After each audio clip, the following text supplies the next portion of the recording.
Okay, so my glue gun's heated up now. I'm just going to take the end bit off.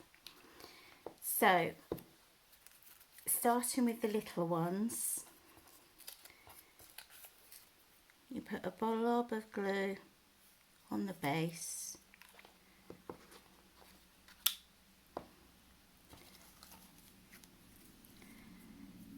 And the curly bits that you've done are facing outwards. And you wrap it round. So you'll see how it, hopefully you can see how it's gone like that.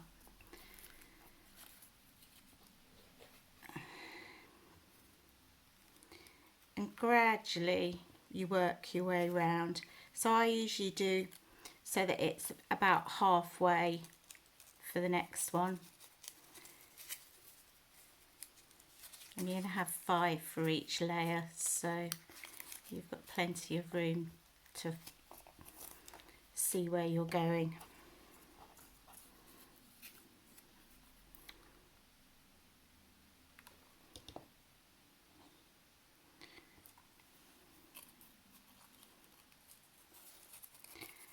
And you need to keep the petals as high to the top as you can, and that goes for all the layers.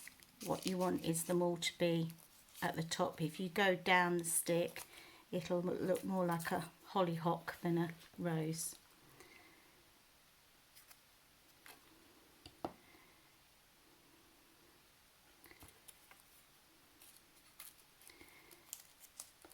So that's number 4.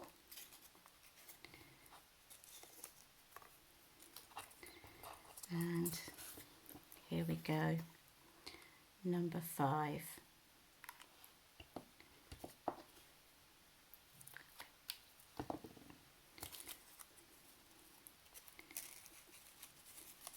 So say you can do this with wet glue.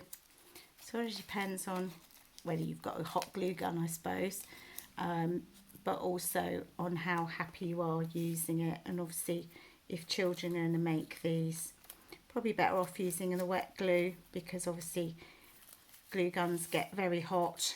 You don't want them burning their fingers.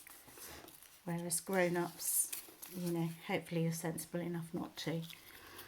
So you start the next layer, and basically you just keep going round and building the layers up. Now what you'll find is as your layers build up, you have to put a little bit more glue as each layer goes there. And again, you're trying to place it right on top of the base of the previous round, so that it's going outwards rather than down. And once you've done a couple of layers, you can actually see where you're going a little bit more from the top. I'll try and show you that in a minute or two. So that's 2. Oh, getting a horrible mess with this glue gun. I've got one that's really neat and tidy and doesn't get messy at all, and then I've got this one that's a bit crazy and splurts glue everywhere. It has a glue control issue.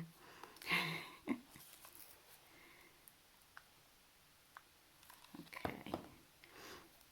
Now I know some of my crafters have actually done this workshop with me where they've made these, and some of them struggled and some of them didn't, but all of them at the end had got what they were doing, I think. So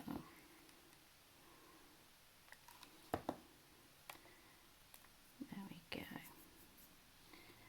And that's number 5. So that's the second layer, and you can see now, hopefully, how the rose is forming together. And basically you just keep working your way through all of them, and as I say, the only thing you'll find is as you get to the larger petals, you're probably going to put a little bit more glue on sort of higher up, because you want them to sort of rest higher up, if that makes any sort of sense. So you just keep going, keep going. I always think this bit is tedious to watch, but hey, if you don't watch it all, you probably won't see what you're supposed to be doing. So bear with me. Okay.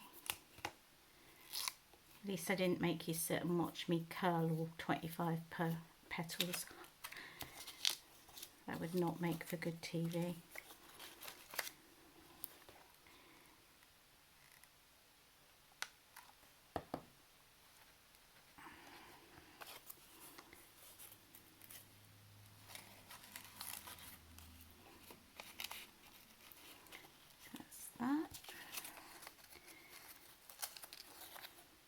So this is the third layer, and I'm on nearly on the last petal of the third layer.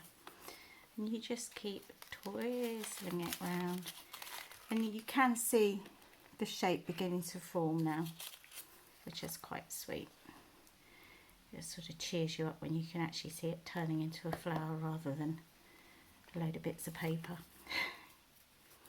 Now if you wanted to, you could use crepe paper to do this, or any sort of thinnish paper. You don't want it to, you wouldn't be able to do it say with card, it would be too thick, but crepe paper would work. I think tissue paper would probably work. You just have to be careful because it can be a bit delicate to do, or coloured copier paper. I mean, my thing is always experiment, see what you get along with best. So this was an old book.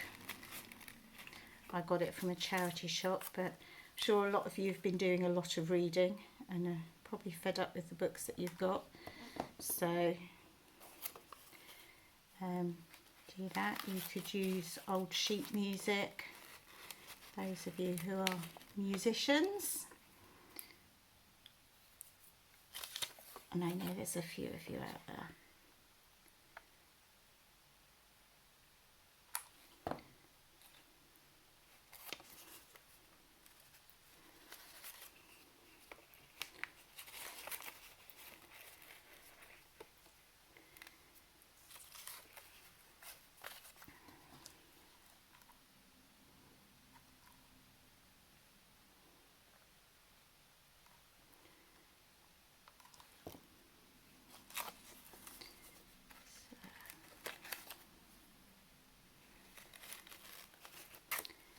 I may have to swap glue guns because unfortunately this one has run out of glue. So let's see if we can get this one to work. No, I don't think you're getting hot enough, are you, babe? Hang on a moment.